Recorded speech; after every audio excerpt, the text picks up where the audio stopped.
They say you forget the little things first, the names of flowers, where you put your keys, what day it is, but nobody tells you that the worst thing you will ever forget is the moment when your own child looks at you with shame in their eyes and says you are embarrassing. Nobody tells you that those words will echo in the fog of your mind louder than any memory you struggle to hold on to. Nobody tells you that clarity comes in the strangest moments, and when it does, it burns like fire through everything you thought you knew about love and family, and what it means to be a mother who gave everything only to become a burden in the eyes of the one person you would die for, without a second thought. My name is Margaret, and I am 73 years old. I know this because I write it down every morning on a piece of paper that sits next to my bed. Sometimes I remember writing it. Sometimes I do not. Sometimes I wake up and the handwriting looks foreign to me, like someone else wrote those words, like someone else is living this life that feels both intimately mine and completely unrecognizable all at once. The doctors told me I have Alzheimer's disease. They said it gently, the way you might tell a child that their goldfish has gone to heaven, but I understood what they meant even through the confusion that wraps around my thoughts like thick morning mist. I understood that I am losing myself one piece at a time,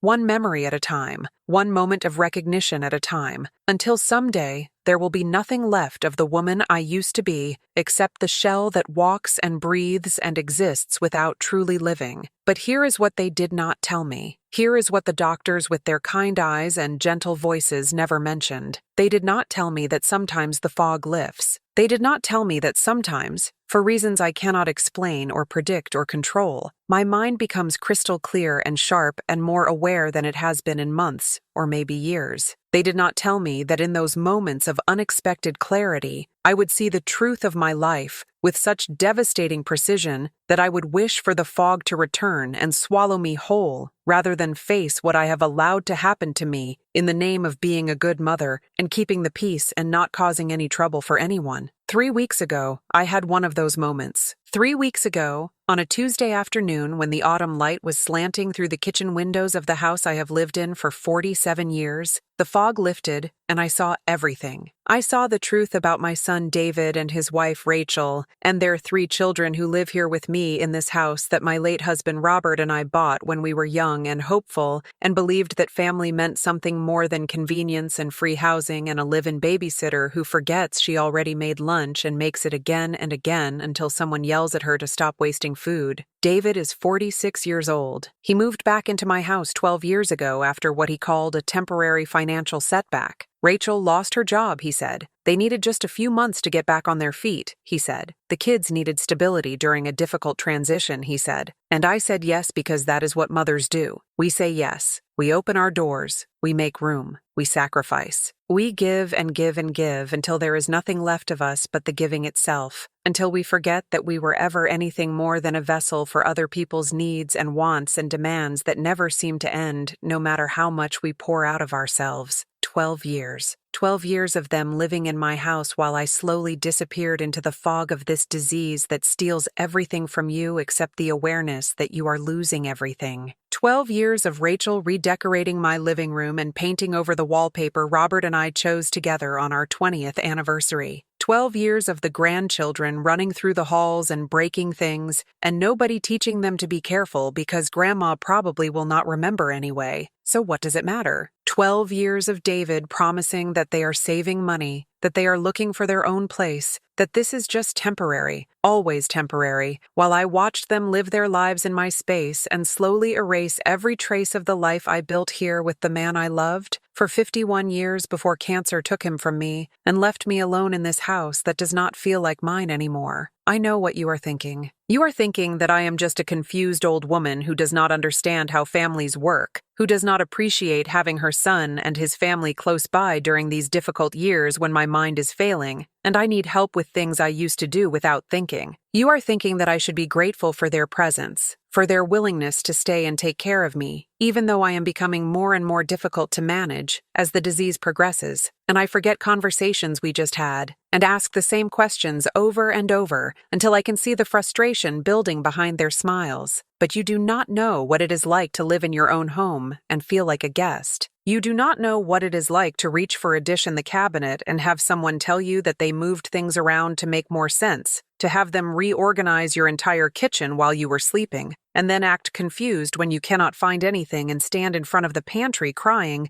because you do not know where they put the coffee you have been drinking every morning for 5 decades. You do not know what it is like to hear them talking in hushed voices about you when they think you are napping, planning your life, making decisions about your care, discussing which facility might be best when you get worse, because you will get worse. Everyone with Alzheimer's gets worse, and they need to be prepared for when you are no longer manageable at home. If you have ever felt invisible in your own life, if you have ever felt like your presence is tolerated rather than cherished, if you have ever wondered if the people you love actually see you or just see what you can provide for them, then you understand what I am telling you right now. You understand the particular pain of being needed but not wanted, of being useful but not valued, of existing in the spaces between other people's lives without having a life of your own anymore. Because somehow, slowly, without your permission or awareness, they took it from you and made it theirs, and you let them because you did not know how to say no to the people you love without feeling like you were failing at the only job you ever really cared about, which is being a mother who loves her child no matter what. The moment that changed everything happened at dinner. We were sitting around the table that Robert built with his own hands from oak wood he salvaged from an old barn, and Rachel was talking about a charity gala she wanted to attend with David. It was an expensive event. Tickets were $500 each, and she was explaining why it was important for David's career to be seen at these kinds of functions. I was listening the way I often listen now, with part of my mind engaged and part of it drifting somewhere else, somewhere softer and less demanding, when David turned to me and said they would need to use my credit card for the tickets because they were still rebuilding their savings after some unexpected expenses. I must have looked confused because I do not always follow conversations as well as I used to, especially when they involve money and plans and future events that I might not remember when they arrive. Rachel sighed in that way she has, that particular exhale that sounds like patience wearing thin, and she said more slowly, as if speaking to a child, that they needed to borrow money for the gala and they would pay me back when David's bonus came through next month. I nodded because I always nod. I always agree. I always make things easy for everyone else, even when nothing is easy for me. But then their oldest son, my grandson Marcus, who is 16 and tall and looks so much like Robert, it sometimes takes my breath away, said something under his breath to his younger brother. He said it quietly, probably thinking I would not hear or would not understand or would not remember. But in that moment my mind was clear as glass, and I heard every single word. He said that Grandma probably would not even remember lending them the money, so it did not really matter if they paid her back or not. He laughed when he said it, this casual, cruel little laugh that teenagers make when they think they are being clever, and his brother laughed too, and neither David nor Rachel corrected them or told them that was an inappropriate thing to say, or reminded them that I am a person with feelings who can hear them even when my mind is foggy. The conversation moved on. They started discussing what Rachel would wear and whether David needed a new suit and if the kids could stay home alone or if they needed to hire a babysitter. Nobody noticed that I had gone very still. Nobody noticed that something had shifted in me. Some tectonic plate deep inside that had been stable for so long suddenly grinding against another plate and creating pressure that would eventually have to release somehow. I finished my dinner in silence while they planned their evening and spent my money and treated my presence at the table like wallpaper, like background noise, like something so familiar and unremarkable that they did not even see me anymore. After dinner, I went to my room. It used to be my room and Robert's room, our sanctuary, the place where we talked late into the night about our dreams and fears and plans for the future. Now it is just my room, smaller somehow because David and Rachel claimed the master bedroom on the second floor when they moved in, saying I would be more comfortable on the ground floor where I would not have to navigate stairs if my mobility became an issue as the disease progressed. I did not argue. I never argue. I adapted to the smaller room with the single bed and the view of the backyard where Robert used to garden, and where now there is nothing but overgrown grass because nobody has time to maintain it, and I cannot do it myself anymore. I sat on the edge of my bed with that piece of paper in my hands, the the one where I write my name and age every morning. And I thought about Marcus laughing at the idea that I would not remember lending them money. I thought about all the times over the past 12 years that I have said yes to things I did not want to say yes to because my son needed help,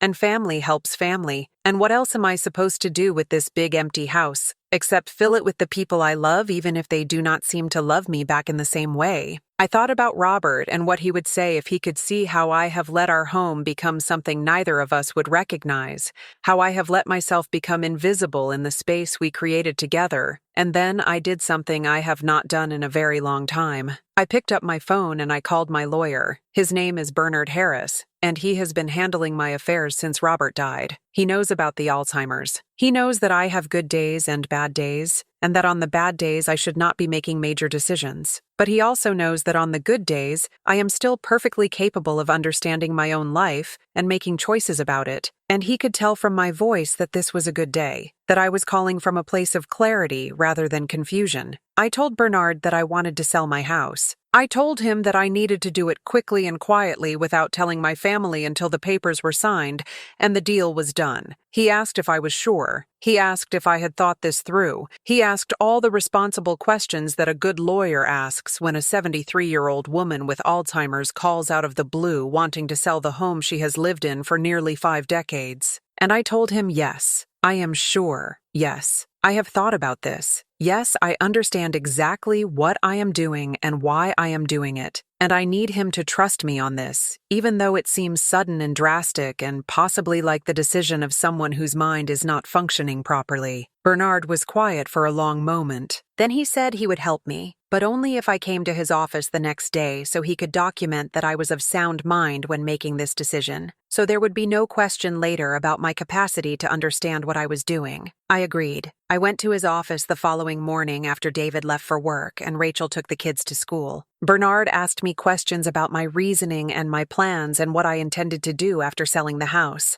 And I answered every single one with the kind of clarity that only comes when you have been living in fog for so long that the rare moments of clear sight feel like a miracle. I told him that I was tired of being invisible. I told him that I was tired of living like a guest in my own home, while my son and his family treated me like a convenient babysitter and occasional ATM, who probably would not remember being used anyway. I told him about Marcus laughing at the dinner table, about the years of small disrespects that accumulated like dust in corners nobody bothers to clean, about the feeling of watching your own life disappear, not just because of the disease eating away at your brain, but because the people you love have decided you are no longer important enough to see or value or treat with basic dignity. Bernard helped me list the house with a realtor who specialized in quick sales. The market in our area is hot, has been hot for years, and my house is in a desirable neighborhood despite the overgrown yard and the wear and tear of having 3 children running through it for over a decade. We listed it at a price that would attract immediate offers. Within 4 days, we had 3 competing bids. Within a week, we accepted an offer from a young couple expecting their first child, people who looked at my home and saw possibility and future, and the beginning of their story, rather than the end of mine. I signed the papers in Bernard's office on a Tuesday morning exactly 2 weeks after Marcus laughed at the dinner table. The sale would close in 30 days. I had 30 days to figure out where I would go and how I would tell my family that the house they had been living in rent-free for 12 years was no longer going to be their home, because it was no longer going to be my home either. 30 days to plan my exit from a life that had stopped feeling like my life a long time ago. You might wonder why I did not tell them immediately. You might think that I owed them the courtesy of a warning, that I should have sat them down and explained what I was doing, and given them time to make other arrangements instead of selling the house out from under them,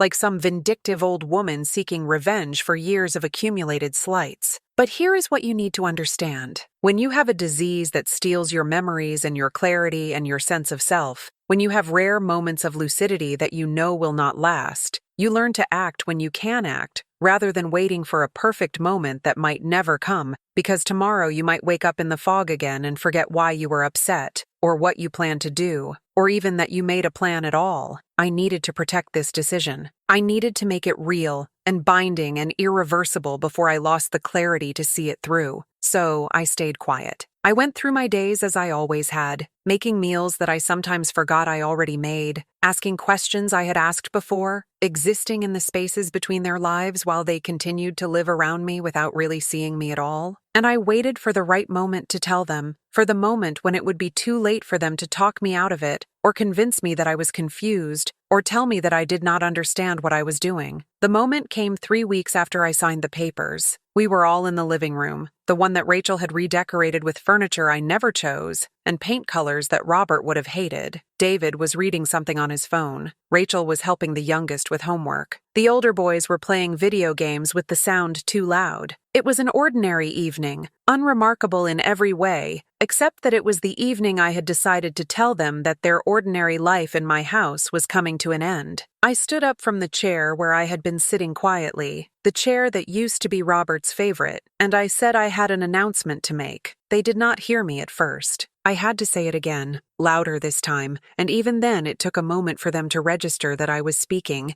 that I wanted their attention, that I had something to say that required them to stop what they were doing and actually look at me for once. When they finally turned toward me, I saw the familiar expression on their faces, that look of patient tolerance mixed with mild concern, the look that says they are preparing themselves to deal with whatever confused or repetitive thing I am about to say. I saw Rachel glance at David with raised eyebrows, a silent communication between them that I was not supposed to notice, but I did notice because in that moment, I was noticing everything with the kind of sharp awareness that comes from knowing you are about to change everything and there is no going back. I told them I sold the house. I said it simply, without preamble or explanation, just those 4 words. I sold the house. For a moment, nobody reacted. They stared at me like I had just announced I was flying to the moon, like the words I had spoken made no sense in any language they understood. Then, David laughed, this nervous, uncertain laugh, and he said, "That was a funny joke, Mom. Very funny. But seriously, what did I want to tell them?" I repeated myself. I sold the house. The sale closes in 9 days. You have 9 days to find somewhere else to live because the new owners are moving in on the 1st of next month, and we will all need to be out by then. I am moving into a senior living community that specializes in memory care, a place where I will have my own apartment and access to support as my condition progresses, a place where I will not be a burden or an embarrassment or an inconvenience to anyone, a place where the people around me are trained to treat residents with dignity, rather than treating them like problems to be managed or jokes to be laughed at over dinner.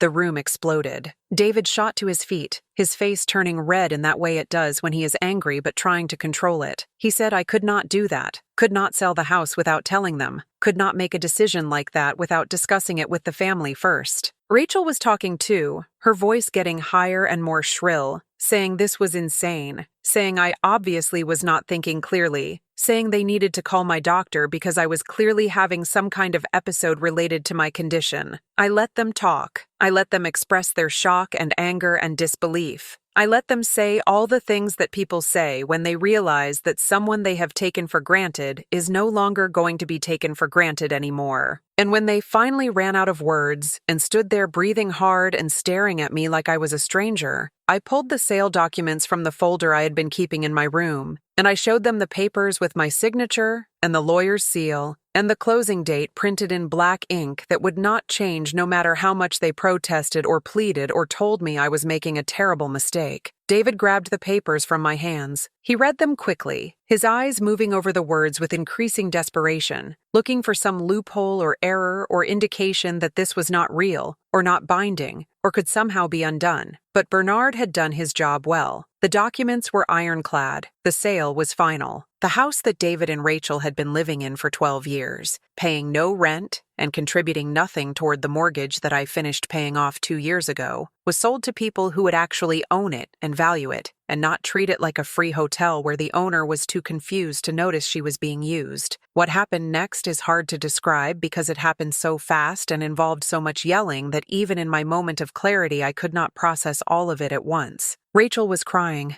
actual tears streaming down her face as she said I was ruining their lives and destroying their family. And how could I do this to my own grandchildren who would have to change schools and leave their friends and start over somewhere new? David was pacing back and forth, running his hands through his hair, saying this was not legal, could not be legal, that I did not have the mental capacity to make this kind of decision, and he was going to fight it in court and get it reversed. I waited for them to exhaust themselves. I waited until the yelling became repetitive and circular, and they started saying the same things over and over because they had run out of new arguments to make. Then I said something I had been practicing in my mind for 3 weeks, something I needed to say clearly and firmly before the fog returned and took away my ability to express what I was feeling. I said that I am a person. I said that having Alzheimer's does not mean I have no rights or no feelings or no awareness of how I am being treated. I said that I have watched for 12 years while they lived in my house and slowly erased every trace of the life I built here with Robert, while they made decisions about my space and my belongings without asking my permission, while they treated me like a convenient resource to be used whenever they needed money or babysitting or a place to live rent-free. I said that I heard Marcus laugh at dinner about how I probably would not remember lending them money, and I saw that neither David nor Rachel corrected him or defended me, or suggested that maybe talking about your grandmother like she is too stupid to understand what is happening is not appropriate behavior. I said all of this in a calm, steady voice that surprised even me, because I do not always have access to calm, steady voices anymore, and I watched their faces change as they realized that I was not confused, not having an episode, not acting out of some disease-driven impulse that could be explained away or reversed with the right medication or therapy. I was acting from a place of clarity and intention and justified anger at being treated like I did not matter in my own home by the people who claimed to love me, but who really only loved what I could provide for them. David tried a different approach then. He sat down next to me and took my hands in his, and his voice went soft and pleading in that way it used to when he was a little boy asking for something he wanted very badly. He said, "Mom, please, you have to understand that we are trying to help you, that living here with us is better than being alone in some facility where nobody knows you." He said they were sorry if I felt unappreciated, that they would do better, that they would make sure I felt valued and included,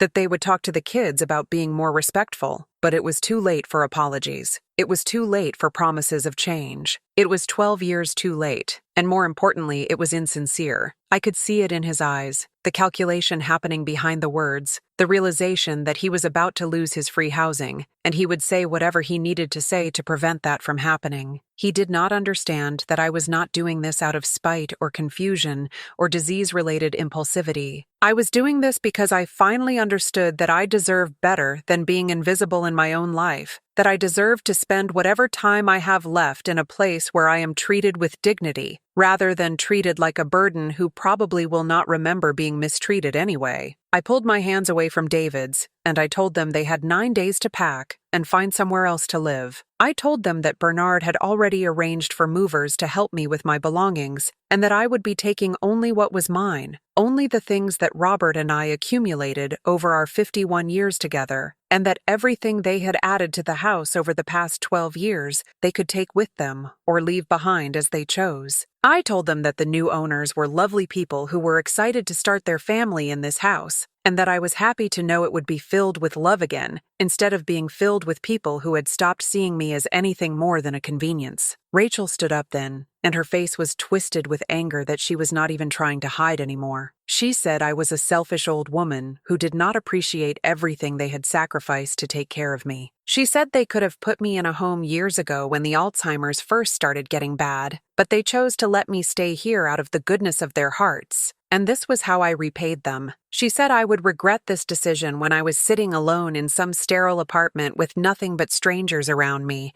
and no family who wanted anything to do with me after what I had done. I let her say it all. I let her reveal exactly what she thought of me and my role in their lives. I let her confirm everything I had suspected for years, but had been too afraid, or too confused, or too conflict avoidant to confront directly. And when she was done, when she had said every cruel thing she could think to say, I looked her in the eyes and I said that being alone would be better than being surrounded by people who made me feel alone anyway, and that at least in the senior living community I would be with people who understood what it was like to lose your memory, without also losing your dignity. The boys had been watching all of this from the couch where they had frozen when the yelling started. The youngest was crying quietly, probably scared by the anger and tension filling the room. The middle one looked confused and worried, but Marcus, the oldest, the one who had laughed at dinner about me not remembering. He was staring at me with something that looked like shock mixed with grudging respect, like he was seeing me as a real person for the first time instead of just the senile grandmother who wandered around the house forgetting things. I told the boys I was sorry they had to witness this conversation. I told them that I loved them, and always would love them, but that their parents needed to learn to take care of their own family instead of living off an old woman who they clearly did not respect. I told them that maybe someday when they were older they would understand why their grandmother chose to sell her house, rather than continue living in it with people who treated her like she did not matter. The next 9 days were tense and strange. David and Rachel barely spoke to me except when absolutely necessary. They spent their time frantically searching for rental houses they could afford on their actual income without my subsidized housing, and I could hear Rachel on the phone with her mother complaining about how unreasonable I was being and how difficult I was making everything for them. The boys kept their distance, unsure how to act around the grandmother who had suddenly transformed from a quiet, confused presence into someone who had upended their entire life. I spent those 9 days packing my belongings with the help of a lovely woman named Carmen, who Bernard had hired to assist me. Carmen was patient and kind and did not treat me like I was fragile or incompetent. She helped me sort through 50 years of accumulated memories, deciding what to keep and what to let go, wrapping Robert's tools and my grandmother's china, and the photo albums documenting a life that sometimes felt more real in pictures than it did in my failing memory. On the day before closing, David came to my room. He did not knock, just walked in and stood in the doorway looking at the packed boxes and the stripped bed and the empty walls where Robert and I used to hang family photos. He asked if I was really going through with this. I said yes. He asked if there was anything he could say or do to change my mind. I said no. He was quiet for a long moment, and then he said something that broke my heart, even though I had been preparing myself for it. He said, "Mom,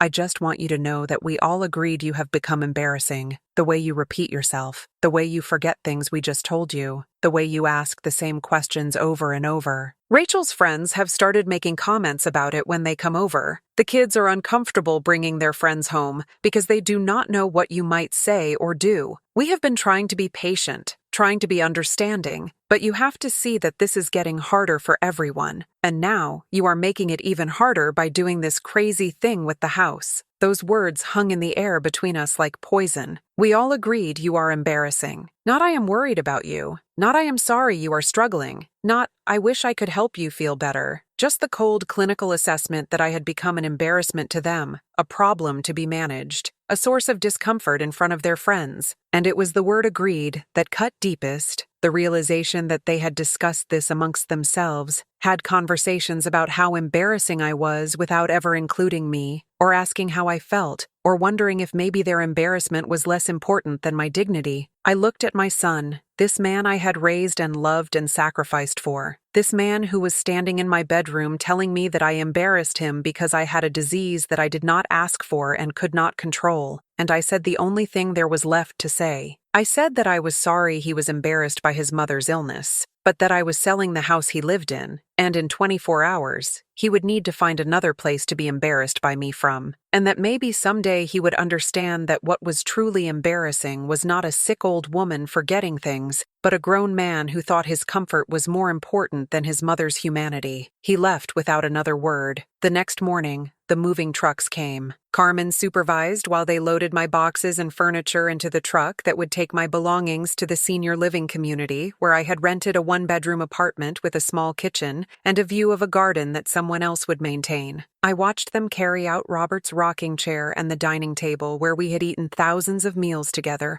and the bookshelf he built when we were first married and could not afford to buy furniture. David and Rachel and the boys loaded their own belongings into a rental truck. They were moving into a 2-bedroom apartment across town, a place they could barely afford even with both of their incomes because they had gotten used to living expense-free and had not saved money the way they claimed they were doing all those years. Rachel did not say goodbye to me, neither did the 2 younger boys. But Marcus came over before they left, and he hugged me tight, and he whispered that he was sorry for what he said at dinner, sorry for laughing, sorry for not understanding sooner that I was still a person who deserved respect, even when my mind was not working right. I cried then, the first tears I had let myself shed through this entire ordeal. because Marcus's apology meant something even if it could not fix everything. It meant that maybe I had taught him something important by standing up for myself, by refusing to accept being treated as less than human just because I had a disease that made me inconvenient and embarrassing. It meant that maybe the example I set would matter someday when he was older and facing his own difficult decisions about dignity and self-respect and what you owe to people who claim to love you but do not act like it. The new owners arrived in the afternoon with their dog and their boxes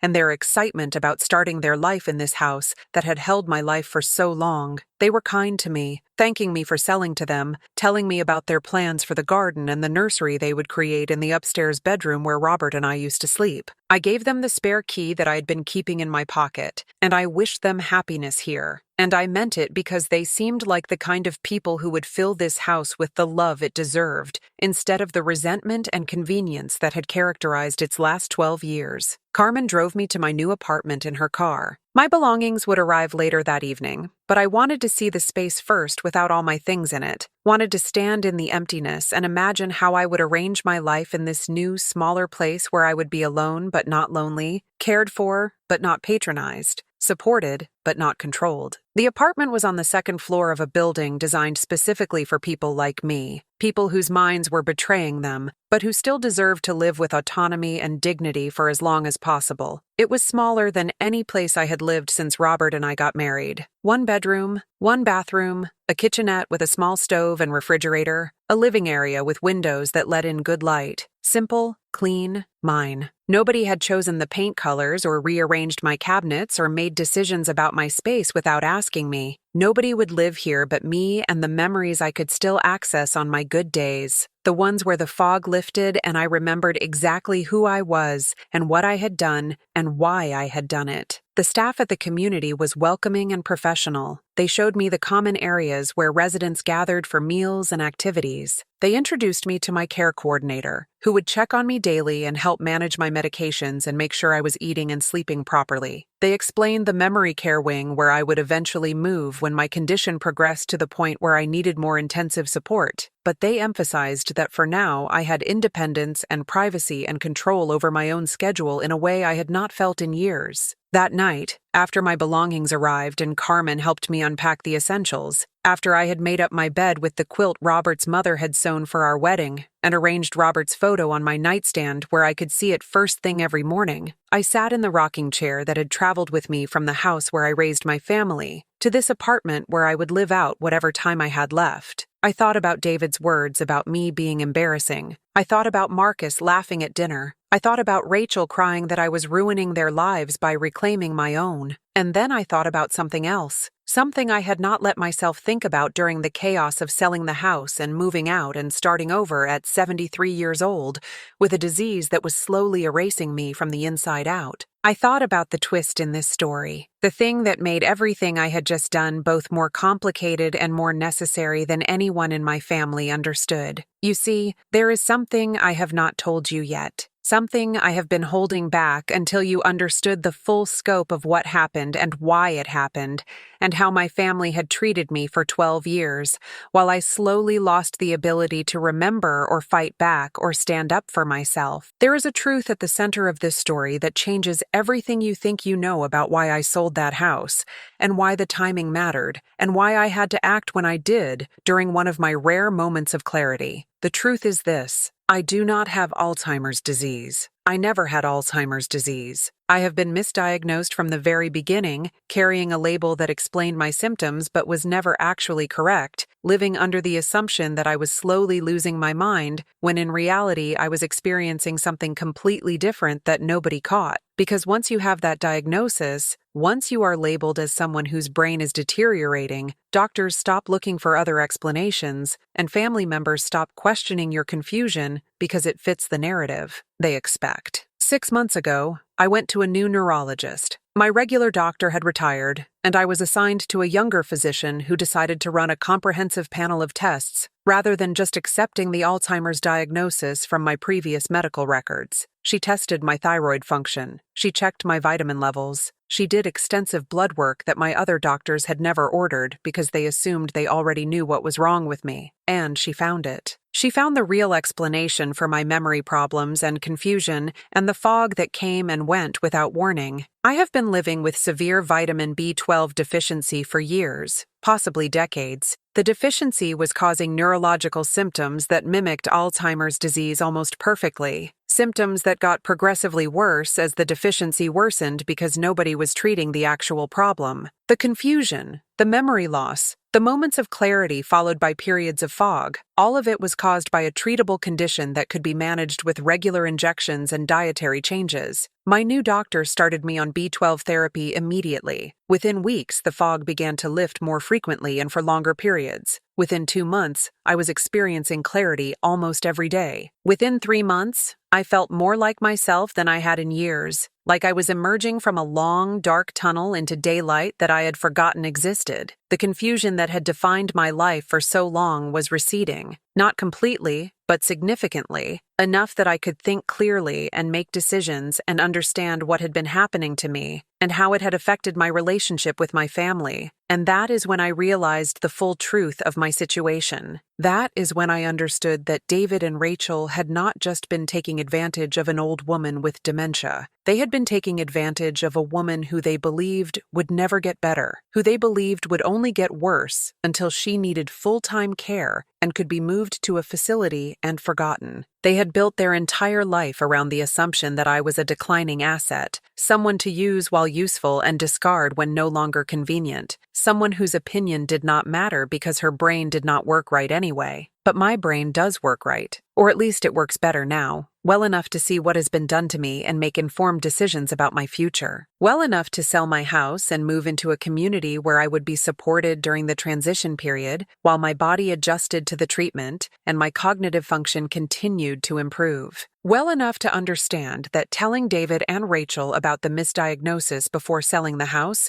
would have given them the opportunity to fight harder, to make legal challenges based on my supposed incompetence, to prevent me from reclaiming my life and my agency and my right to live in a space where I was valued rather than exploited. So I kept quiet about it. I let them believe I was still the confused, sick woman they had been living off of for 12 years. I let them think my decision to sell the house was the impulsive act of someone whose disease had made her incapable of rational thought. I protected the truth until the sale was final and irreversible, and they had no legal ground to stand on, because by then my medical records showed the updated diagnosis, and my cognitive testing showed improvement, and any lawyer they consulted would tell them they had no case. I told Bernard the truth, of course. I had to, for the legal documentation. But I swore him to secrecy until after the closing, because I knew that if David found out I did not actually have Alzheimer's, if he found out that I was getting better rather than worse, he would use every manipulation tactic he had learned over the years to convince me to let them stay, to give them another chance, to forgive the past and move forward as a family. And I could not risk that because I knew I would probably give in. That 12 years of being a doormat mother would be hard to overcome even with my improving mental clarity,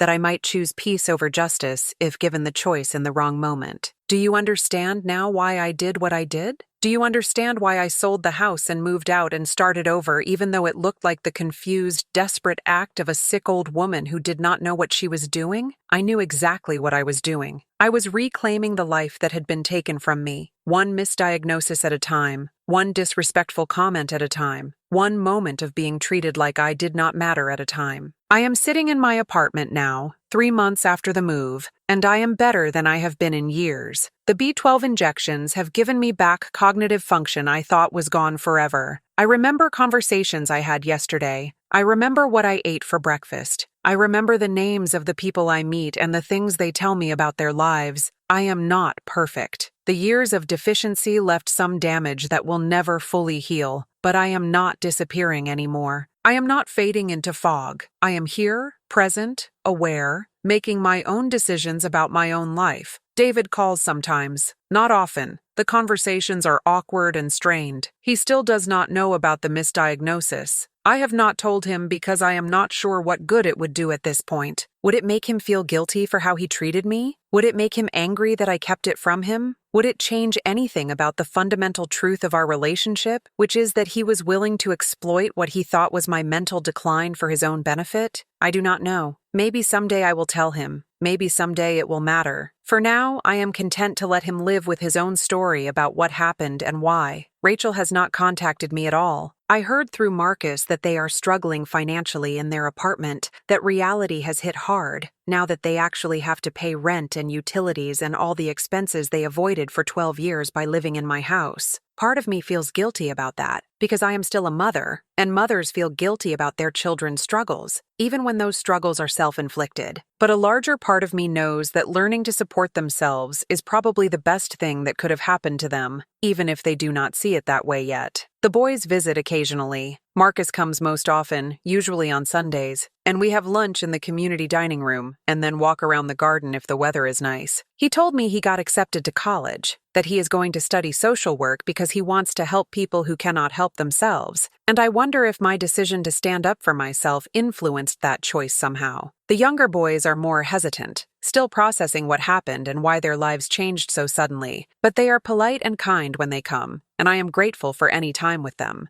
I have made friends here in my community. There is a woman named Dorothy who lives down the hall and who also has B12 deficiency that was misdiagnosed for years as dementia. We laugh about the doctors who did not bother to run simple blood tests before condemning us to a diagnosis that changed everything about how we were treated by the world. There is a man named Frank who plays chess in the common room every afternoon and who has taught me strategies I never knew existed. There is a whole community of people here who are navigating the complicated territory of aging and illness and maintaining dignity in a world that often sees elderly people as problems to be managed rather than people to be valued. I am writing all of this down not because I think anyone will care, but because I want there to be a record of what happened and why it happened and what I learned from it. I want there to be documentation of the fact that I am not the confused, embarrassing old woman my son described. I am a person who was misdiagnosed and mistreated, and who found the clarity and courage to change her circumstances, even when everyone around her thought she was incapable of making good decisions. I want Marcus to have this someday, to know his grandmother's full story, to understand that standing up for yourself is not selfish even when other people try to convince you it is. If you are watching this and you have ever felt invisible in your own life, if you have ever been treated like a burden by people who claim to love you, if you have ever wondered whether you still matter when your mind or body starts to fail you,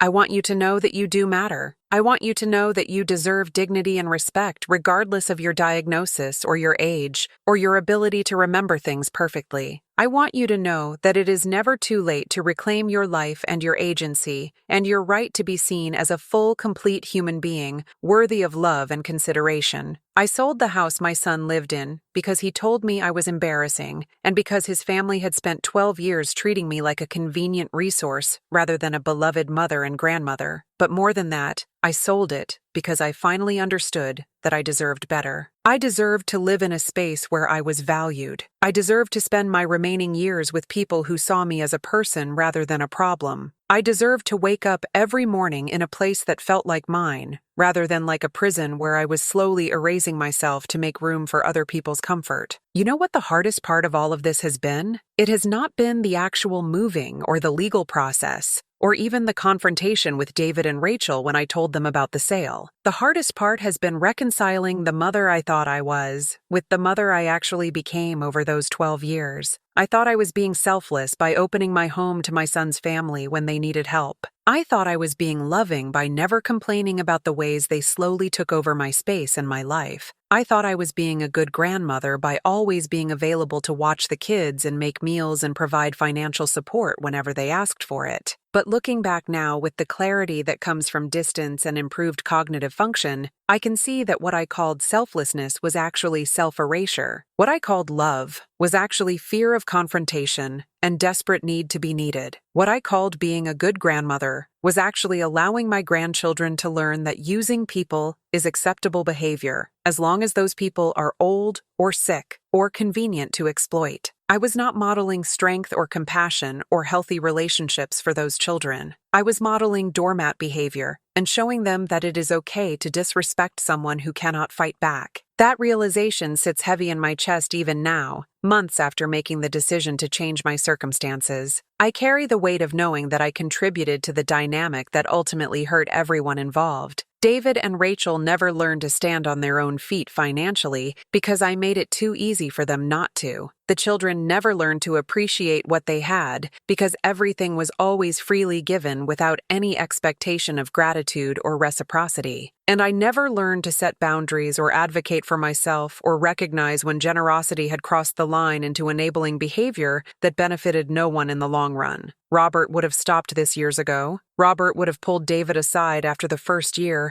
and told him it was time to find his own place and support his own family like a grown man. Robert would have insisted on rent payments or contributions to household expenses, or at minimum some basic respect for the people whose home they were living in. But Robert died before David moved back in, and without him I was adrift, making decisions based on loneliness and maternal guilt, and the belief that keeping my son close was worth any price I had to pay in terms of my own comfort or dignity. I wonder sometimes what Robert would think of what I did, selling the house we built our life in and moving into a small apartment where his presence is limited to photographs and memories and the furniture he made with his own hands. Would he be proud that I finally stood up for myself? Would he be disappointed that I let things get so bad before taking action? Would he understand the complicated mixture of love and resentment and self-preservation that motivated my decision? Or would he see it as a failure on my part to keep our family together the way he would have wanted? I will never know the answers to those questions because Robert is gone, and I am here alone trying to navigate a situation he never could have imagined when we were young and planning our future together. But I hope, that he would understand that what I did was necessary, that it came from a place of finally valuing myself the way he always valued me, that it was a tribute to the life we built rather than a betrayal of it, because I was reclaiming the agency and self-respect that had been central to who I was before illness and family obligation and creeping invisibility stripped it away layer by layer. The senior living community where I live now has a support group for people dealing with complicated family situations. It meets every Thursday evening in the common room,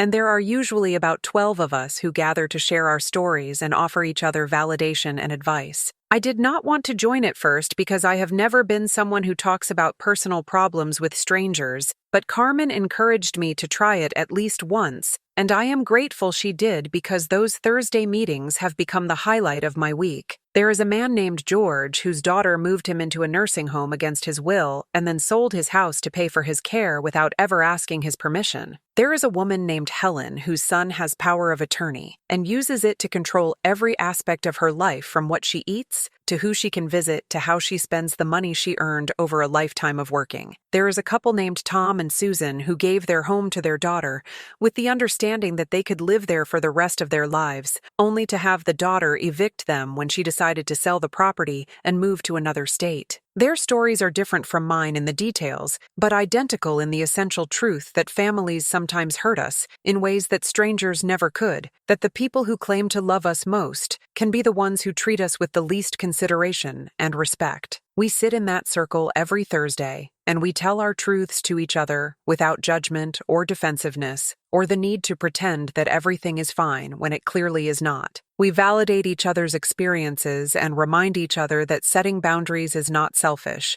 and that protecting yourself from emotional harm is not the same as being unforgiving or cold. We are learning together that you can love your family while also recognizing that they are hurting you, that you can want the best for them while also insisting they stop using you, that you can be a good parent or grandparent without sacrificing every last shred of your own well-being and dignity on the altar of their convenience. Last week during group, Helen asked me if I regretted selling my house now that some time had passed and the initial anger had cooled. I thought about the question carefully before answering because I wanted to be honest with myself as much as with her. The truth is complicated. Yes, I miss my house sometimes, miss the familiarity of spaces Robert and I created together over decades, miss the garden we planted and the porch where we used to sit on summer evenings, and the kitchen where we cooked thousands of meals for our family and friends. I miss the physical structure and the memories embedded in every room and the sense of continuity that comes from living in one place for most of your adult life. But do I regret the decision? No, not even for a moment, because what I gained by selling that house is worth more than what I lost. I gained my self-respect back. I gained the knowledge that I am still capable of making important decisions about my own life, even when I have been labeled as incompetent by a medical system that failed me. I gained the freedom to live in a space where nobody is constantly reminding me of my limitations or treating my presence like an inconvenience they are nobly tolerating. I gained the right to wake up every morning and know that the day ahead is mine to shape rather than a series of obligations to fulfill for people who do not appreciate my efforts anyway. I told Helen all of this, and I saw recognition flash across her face because she understands what it means to choose yourself after years of choosing everyone else first. She understands the particular guilt that comes with that choice, the voice in your head that says, good mothers do not put themselves first. Good grandmothers sacrifice for their families without complaint. Good women make everyone else comfortable even when they themselves are drowning in discomfort and disrespect. But she also understands, as I have come to understand, that those voices are lying to us, that there is nothing good or noble or praiseworthy about allowing yourself to be diminished and disrespected and used up until there is nothing left of you but the husk that serves other people's needs. The group has taught me something else too, something I did not expect to learn at 73 years old, with a history of misdiagnosis and cognitive impairment. It has taught me that community can be chosen rather than inherited, that the people who truly see you and value you might not be the ones who share your blood or your last name.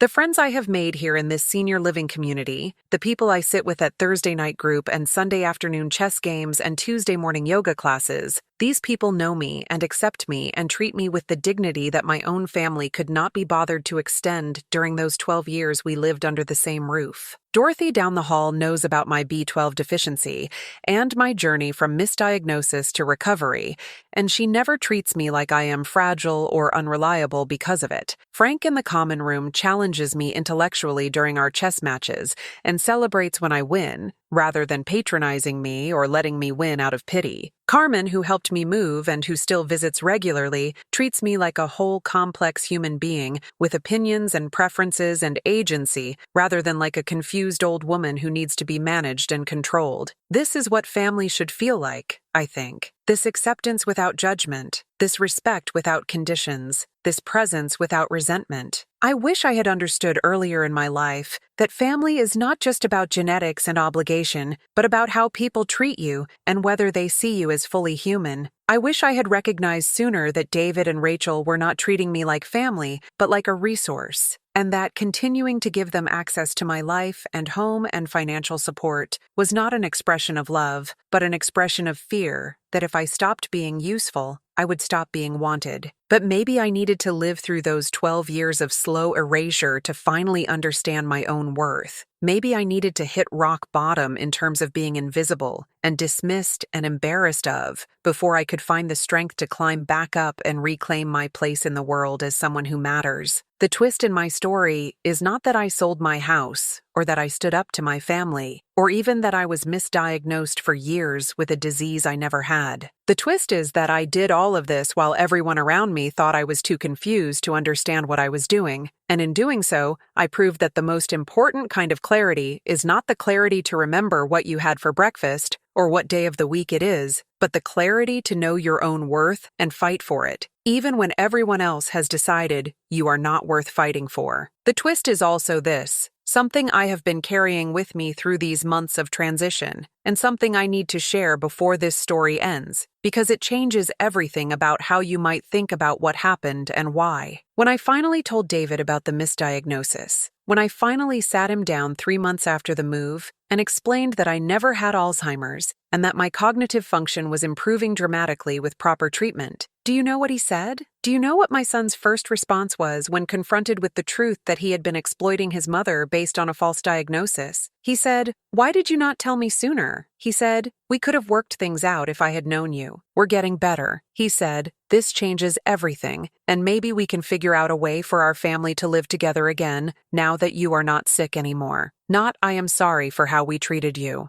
Not, I am ashamed that we took advantage of what we thought was your deteriorating condition. Not, I understand now why you felt you had to sell the house and start over. Just the immediate pivot to how this new information could benefit him, how my improved health meant I could once again be useful to his family in ways that a confused sick woman could not be. I sat across from him in the visiting room here at my community, and I watched him process the information and immediately start calculating how to use it to his advantage.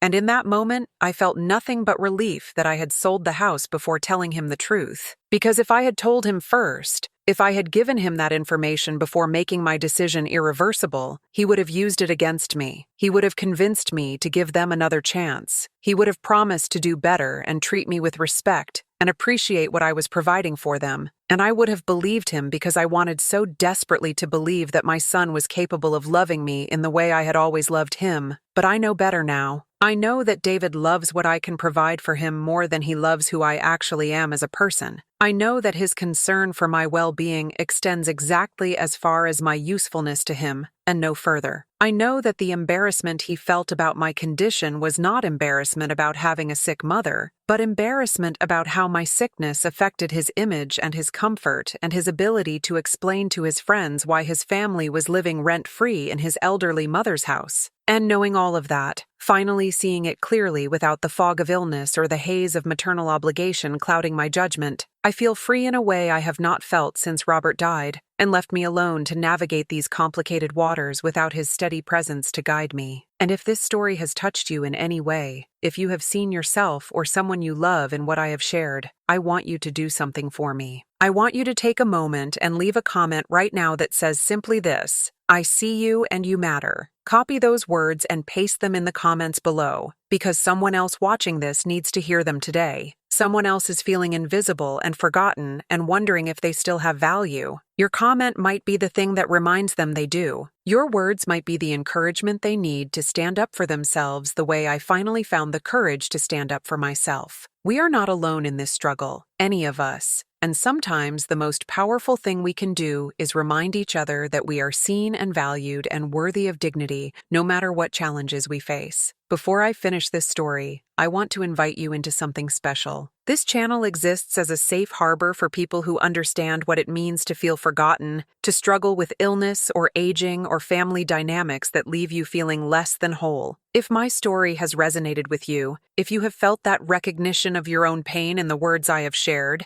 then I hope you will consider subscribing and joining this community. Every week I share stories like mine, stories about real people facing real struggles and finding real courage to keep going. When you subscribe, you are not just following a channel. You are joining a family of people who understand, who see you, who know that your experience matters and your voice deserves to be heard. We gather here not just to witness each other's pain, but to celebrate our resilience, our strength, our refusal to disappear quietly into the margins of other people's lives. Please click that subscribe button and ring the notification bell so you never miss a story that might speak directly to your heart. You are not alone. You never were. And together, we can remind each other of our worth and our dignity and our right to live fully, even when the world tries to convince us we are past our expiration date. Thank you for listening to my story. Thank you for being here. Thank you for seeing me. And please, if you can, leave that comment so others know they are seen too. I see you and you matter. Those 5 words might seem small, but they contain entire worlds of validation and hope for someone who desperately needs to hear them. Share them freely. Share them often. Share them right now in the comments. And let us build a community of people who refuse to let each other feel invisible ever again.